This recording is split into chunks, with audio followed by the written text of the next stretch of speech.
In this video, we're going to continue looking at truth tables. We're going to start by looking at the number of rows in a truth table, and then we're going to construct a larger truth table that has more than just the 4 rows we've seen before.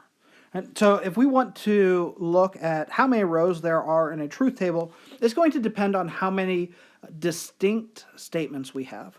Right, so what I mean by that is each one of the letters P, Q, R, the number of different statements that we have there, that's going to help us determine how many rows there would be in an entire truth table. So for n statements,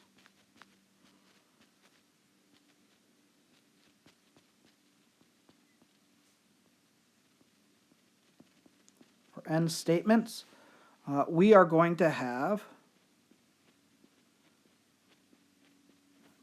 2 raised to the n rows. So what's happening here is every time we add a new statement, we're going to double the number of rows we had previously.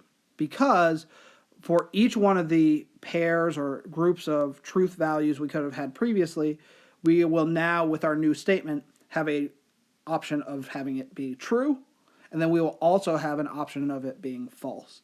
And so we're going to double the number of options every time we add a new statement. Now, if you are using the same statement in a variety of different ways, you don't have to double it for every variety of ways that you have it.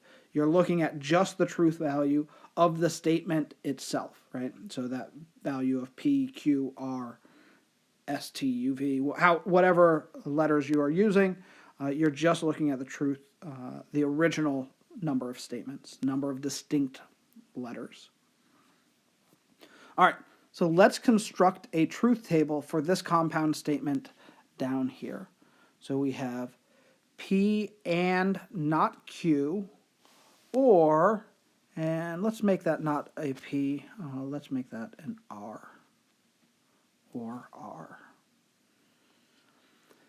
And so if we were to go find the truth value of this thing, then we have 1, 2, 3 different letters. And since we have 3 different letters, we are going to have 2 raised to the 3rd rows. And so 2 to the 3rd is just 2 times 2 times 2. So we should have 8 rows. Now that determining the number of rows is not our truth table. It just helps us to know how much space we need to allot ourselves, how many rows we should have, so we can kind of check things.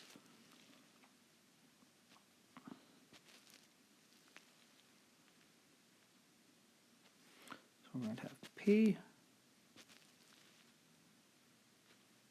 We're going to have Q. And we'll have R. And so the way that you can do this, there's a variety of ways. I think the way that I might teach you if you're not used to going through it initially is you can start with, so we know there's going to be 8 rows. So for P, we'll make our first half, the first 4, all true. And then we'll make the next 4 all false.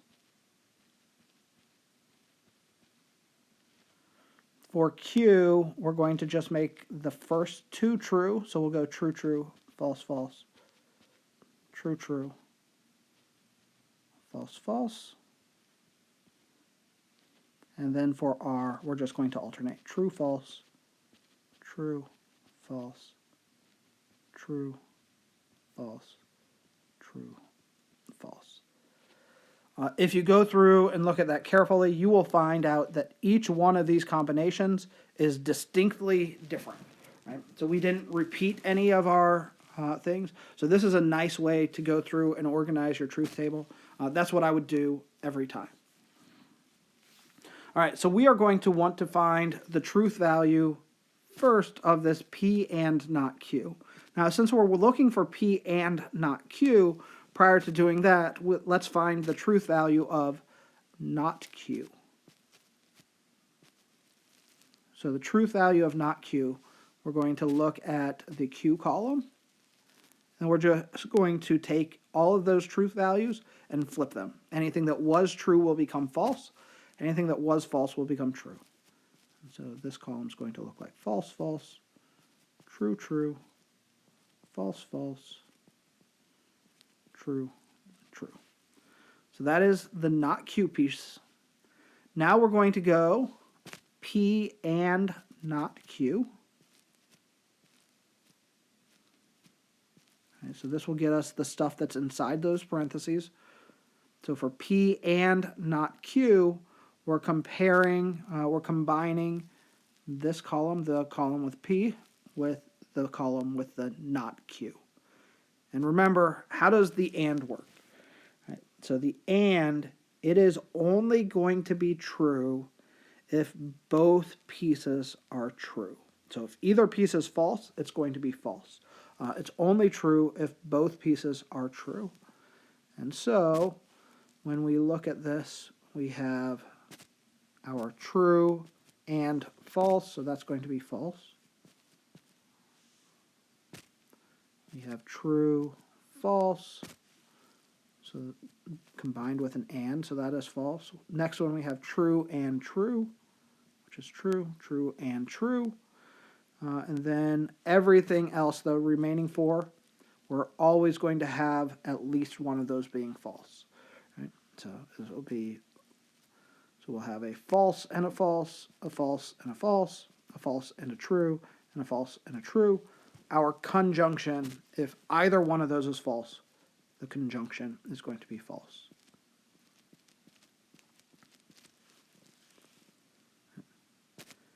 And so, finally, we are going to take all of that, the P and not Q. We're going to combine that with a disjunction, with an or statement, and we're combining that with an or. So we're going to take this or this. And so remember that this will only be true if at least one of those two pieces is true. And so we have a false or true. It would only be false if both of those pieces are false, right? So if at least one of the two is true, it's going to be true. So we have a true, and then both pieces are false there. And we have true, and true, and true. Right here, we're going to have false. Then we have true, and finally we close it up with false. So that is our truth table for that compound statement. Good. In our next video, we'll look at another truth table that's in some ways similar to this. So we will see you there.